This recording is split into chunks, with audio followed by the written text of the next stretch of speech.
Hello, everybody, and welcome back to the Galactic Armory. Today, we're going to be doing the Mandalorian Foundling helmet from the Mandalorian Season 3. I have Jamie here with me. Hey folks. Jamie, how did you like working on this helmet? So this helmet really shows off that not every project will instantly be a successful one. This is what we refer to as a cursed build. Yeah, we had a bit of trouble with this one, but sometimes it's just how it goes. Even people that work on helmets all day run into some of these issues. We're going to talk about those issues, but we're going to talk about ways to overcome them, how to recover a project, and when to just basically call it good. Throughout this build, we'll be highlighting the mistakes made, but also the process that you can use to make this helmet the successful way, and maybe you won't run into some of the same pitfalls that we have.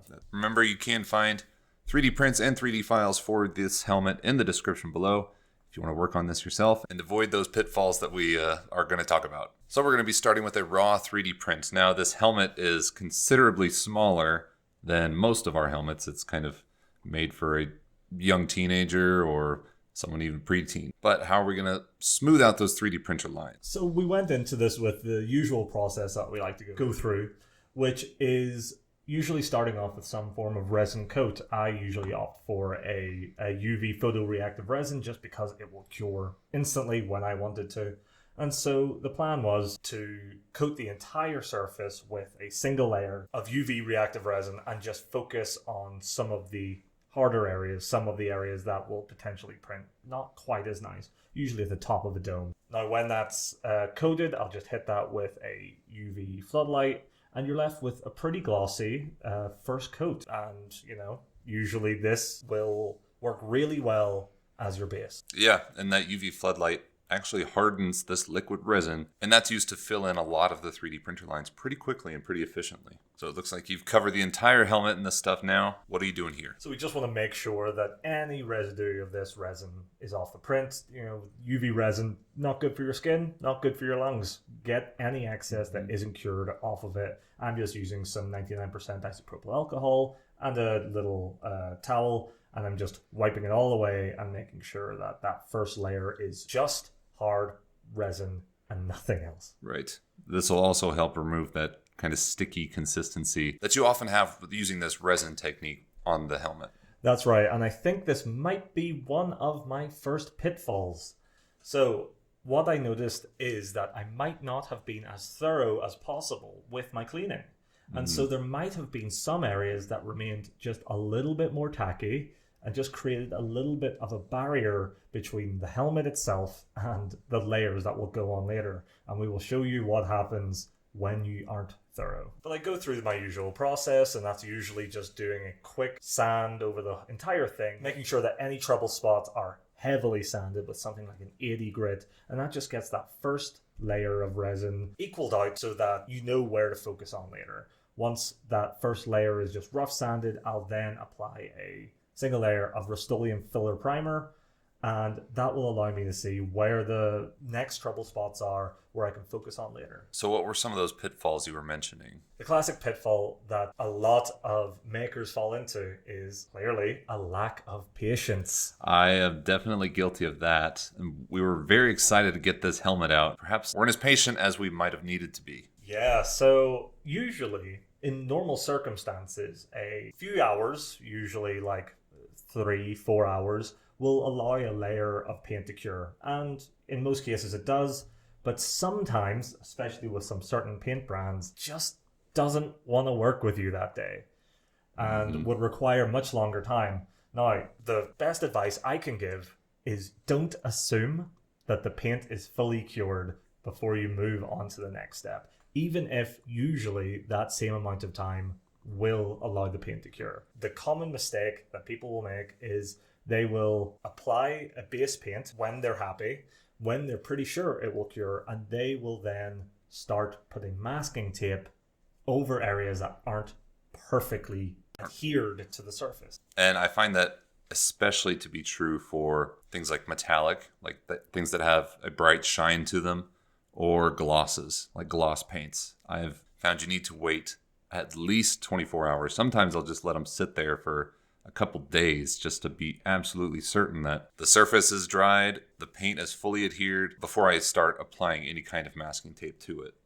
And this is a perfect time to list off the paints that we'll be using, which we identified as near exact screen matches. So for the base blue, we used a Rust-Oleum Nantucket blue, which is a nice ultra matte.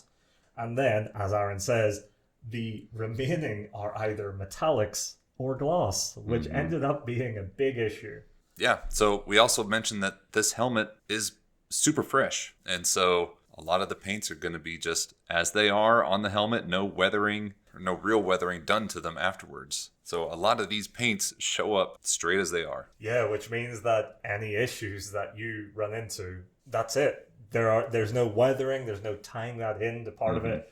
When this helmet is done, all the imperfections will be visible. That's a big part of the weathering process, is covering up little spots that you missed, but most times cover them up with weathering or make it look like some kind of effect pretty easily. But in this case, with it being a fresh helmet, we weren't able to do that. One technique that I did use during this, which in normal circumstances and a normal amount of patience that I really enjoyed, was working up on my coats. So that is going from the smallest amount of paint, which in this case was the ears and the aerator at the back.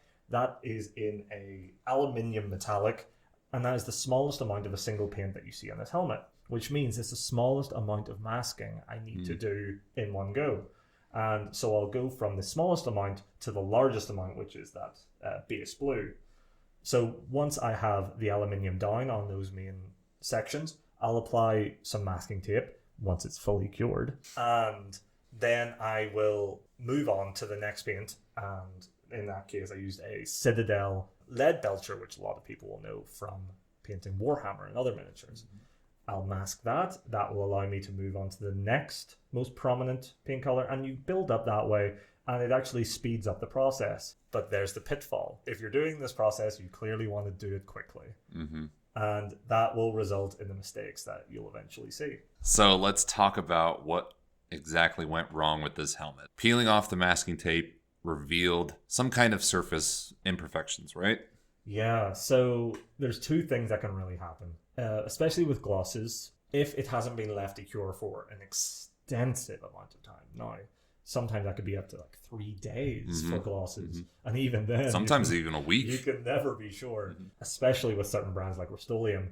You can be left with surface imperfections, and now this is just layers of the top layers of the gloss effect that are almost brushed and pressured by the tape, which will cause that light reflection to be marred. It will cause issues with that. And now that's the best case scenario, because you can apply a high gloss coat over that, and that will sort of resurface it. However, with metallics, you're not so lucky. The issue is when metallics aren't left to cure properly, that will result with adherence issues, which will literally peel up flecks of the paint. And when you're looking for a nice, perfect, newly forged helmet, it's ruined. And usually, unfortunately, you just have to start again. Because if you spray over these areas, you will see those surface imperfections remain, because there will be a step in the paint where it's being pulled off. And you can see the paint will start to layer up. And even if you repaint over, I found like a clear gloss or a clear matte, those types of paints are pretty reactive with other paints. They're not meant to be painted over. So oftentimes I've seen like an orange peeling effect, or it looks like a dried up riverbed, the cracking. Oh, yeah. A nightmare. So if you're running across these issues, you could definitely reprint and restart. Be more patient. Otherwise, you'd probably want to sand it down back to the bare, first layer of the resin that we filled in.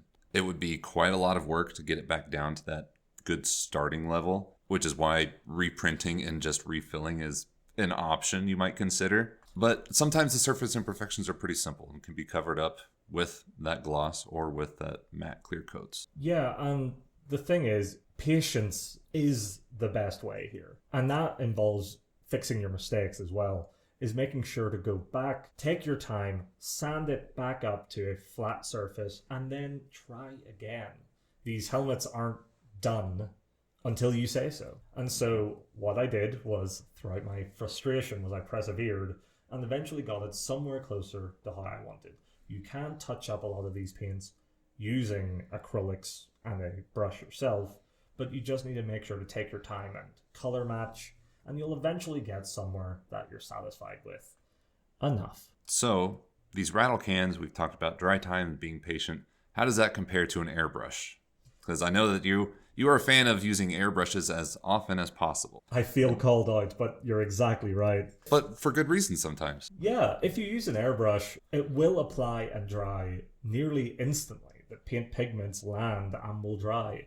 And that also means you can apply a clear coat over that to move on much more rapidly to the next step. Now, that requires a lot more time, patience, and precision.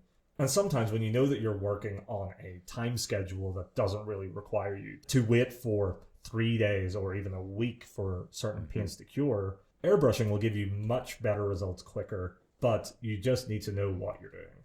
That's how I actually ended up no longer using the color match Seaside Gloss Color by Rust-Oleum. That then was instead using a near exact match with an airbrush, which allowed me to finish up this helmet without pulling all my hair out. So this helmet's been painted. It's been repaired as best as we can. We are going to slot a visor into this using the included template.